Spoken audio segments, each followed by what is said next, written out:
Présentation de cette cérémonie, je souhaite d'abord souligner la cohérence du chemin parcouru jusqu'ici. Nous avons commencé par l'exigence, incarnée par l'Inspection générale de l'éducation et de la formation. Nous avons ensuite installé l'éclairage scientifique à travers le comité scientifique de la refondation curriculaire. Nous ouvrons enfin l'écoute avec le lancement officiel de la plateforme La Voix de l'école. Le choix d'installer une plateforme nationale d'écoute n'est pas anodin. Il procède d'une conviction profonde.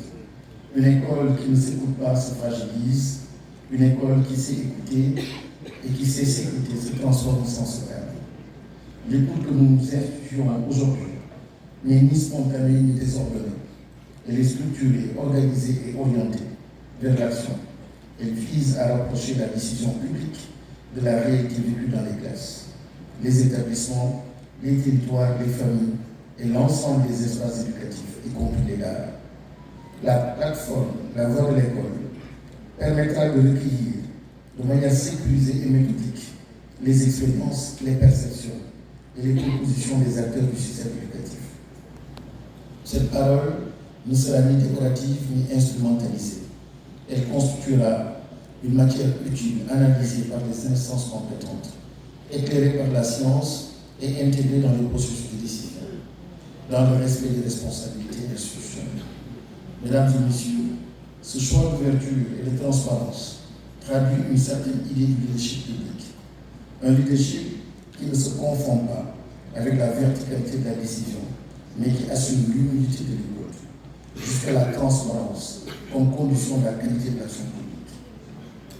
C'est ce type de leadership que nous voulons promouvoir pour la transformation de l'école sénégalaise en cohérence avec la vision Sénégal 2050 de l'agenda national de transformation. Cher au président de la République, Bassirou Diomaye Faye, cher au chef du gouvernement, Ousmane Sonko, et à l'ensemble des membres de ce gouvernement, cher aussi naturellement aux acteurs de la société éducative. La transformation éducative que nous engageons, elle est exigeante.